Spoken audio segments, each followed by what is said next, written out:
Ah, il est horrible ce bruit. Je me suis défoncé les oreilles. Quelle idée j'ai eu, moi.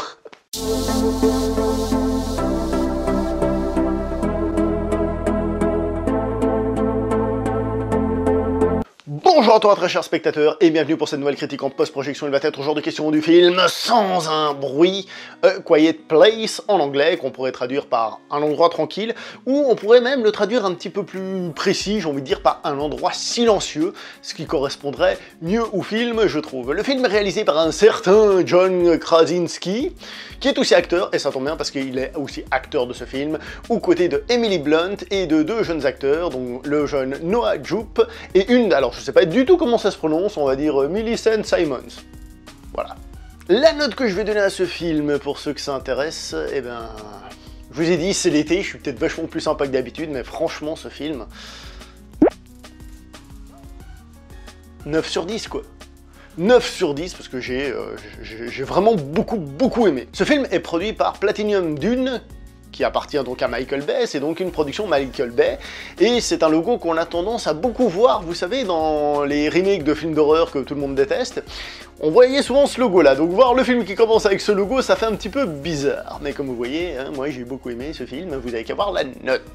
Il avait été question un temps de faire du scénario de ce film un nouveau volet du Cloververse, donc l'univers Cloverfield, qui, en tant qu'univers, disons les choses comme elles sont, je le trouve pas hyper intéressant. Maintenant qu'il a évolué, on se rend compte que en fait c'est pas un univers, quoi, c'est juste des scénarios qui parlent plus ou moins de monstres, et puis c'est des films totalement disparates, et on les fait plus ou moins coller ensemble, surtout moins que plus. Et je dis pas que le film aurait été mauvais, mais je dis juste que je m'en fous qu'il fasse partie du Cloververse ou pas.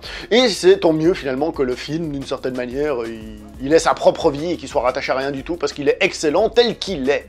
Pour la petite histoire, Stephen King, qu'on a tendance à dire Stephen King, vous savez, l'auteur, l'écrivain, a lui-même recommandé ce film via un tweet. Nous sommes face à un film d'horreur, et la première question que nous sommes en droit de se poser, c'est est-ce que le film fait peur ? Tout dépend de votre définition de la peur. Si c'est peur dans le sens j'ai eu peur, j'ai été surpris, enfin j'ai vraiment eu peur, non, moi j'ai pas eu peur dans ce film. Par contre, ce film a des scènes de tension de malade mental. Il a des scènes de ouf qui vous attrapent et qui vous lâchent pas. Dites-vous bien, en plus, le principe du film, c'est justement de pas faire de bruit pour pas attirer les monstres, hein. Dites-vous bien qu'il y a des scènes, je me suis rendu compte que je m'arrêtais de respirer pour éviter de faire du bruit dans la salle. Moi-même, je me suis rendu compte que j'étais comme ça. Et je me suis dit, putain, le film, il fonctionne super bien.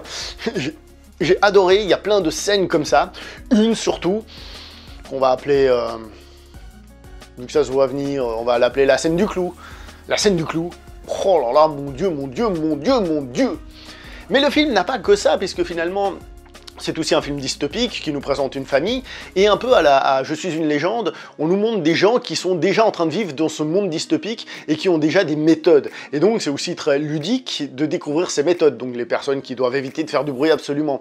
Donc on voit qu'ils parlent pas, qu'ils parlent avec du langage des signes, on voit qu'ils ont des astuces pour faire moins de bruit, etc., etc.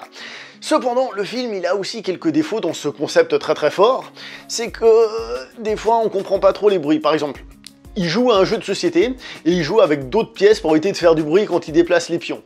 Très bonne idée, mais finalement c'est un tout petit bruit. Donc ça veut dire que les monstres seraient capables de capter ce petit bruit-là.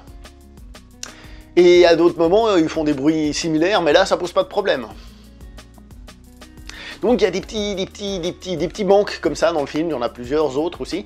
Il y a des petits manques comme ça dans le film qui font que c'est pas totalement parfait. Mais pour le reste, le film fonctionne plutôt excellemment bien, à commencer par les acteurs, qui sont excellents. Alors, les jeunes, ils sont très bons. Celle qui s'appelle, comme j'ai dit, Millicent Simons, un petit peu moins, parce qu'elle fait au début, elle fait un personnage, t'as pas envie de lui coller des claques, mais très bien, malgré tout, on va dire, dans le fond. Et puis l'autre, Noah Jupe, il est excellent. Quant à Emily Blunt et John Krasinski lui-même, ils sont monumentaux, franchement, ils arrivent à faire passer des choses et des émotions, ça fonctionne du tonnerre. Et de plus, la mise en scène, le traitement des lumières et tout ça est excellentissime. Évidemment, c'est un film qui, de par son concept, va traiter énormément le son, Alors, il y a très peu de silence, parce qu'on a beaucoup de bruit naturel et de choses comme ça, et même quand on a du silence, en fait, c'est pas vraiment du silence. Vous savez, ce silence très hollywoodien qu'on a des fois, vous savez, il n'y a pas de bruit, mais on entend une espèce de bourdonnement dans le fond, comme une espèce de moteur d'avion, vous savez, une espèce de... D'accord? Et il y en a beaucoup comme ça, ce qui fait que c'est un silence, mais c'est un silence qui est occupé, c'est un silence qui crée de la tension. Et ça fonctionne très bien. Un des trucs qui au début pouvait un peu me gêner dans le film, c'est que j'ai trouvé que dès la première scène, on voit trop le monstre. Je me suis dit, ah, on voit trop ce monstre. Ça va être pas très intéressant.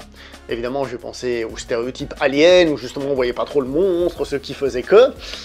Et ben en fait non, le film, comme j'ai dit, fonctionne très bien, et un des trucs qui le rapproche justement d'Alien, c'est que on a peur des monstres, dans le sens où ce monstre, il est fort, il est balèze. Quand le monstre est dans le coin, c'est dangereux. Tu sens que ce monstre, il va tuer, il est ultra fort, il est là, il amène la mort avec lui. Cependant, cette sensation se dilue un petit peu dans le film, un petit peu, pas beaucoup, mais elle se dilue un petit peu, parce que bah, forcément, plus il y a de scènes avec le monstre, et ben, surtout si certaines personnes survivent, bah, ça perd un petit peu cette sensation. Il n'empêche que c'est vachement bien fait.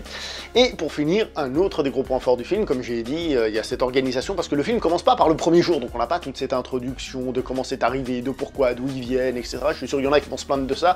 Ouais, mais c'est quoi, c'est les extraterrestres, c'est des mutants, c'est quoi? On s'en fout. Et le film commence dès le 89e jour, ce qui fait qu'on a justement déjà cette vie dans la famille qu'on va découvrir, et on a cette situation qui est là et qui est vachement intéressante.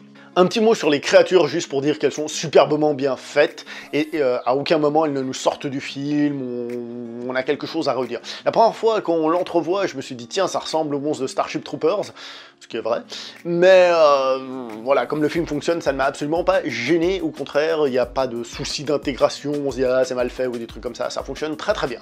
Donc au final, qu'est-ce que nous avons? Nous avons un film qui a un concept fort, même si comme j'ai dit, il peut avoir quelques défauts. Un film qui a des acteurs monumentaux, un film qui a des scènes qui me laissent sans voix, qui me laissent sans faire de bruit, tellement c'est prenant, tellement il y a de tension, tellement c'est excellent.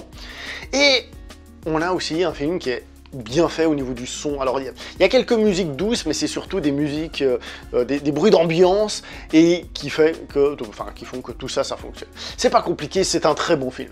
Alors c'est pas un blockbuster avec plein d'effets spéciaux partout, mais quand même. Je vais m'arrêter là pour cette critique, j'ai déjà dit à peu près tout ce que j'avais à dire, on se revoit prochainement pour une prochaine vidéo. Portez-vous bien, n'oubliez pas de liker, partager et de commenter si ça vous a plu. Faites pas trop de bruit, surtout le soir, hein, tapage nocturne, hein, quand votre équipe elle gagne, évitez de trop klaxonner. Hein. Si, faites-le, faites-vous plaisir. Allez, ciao tout le monde.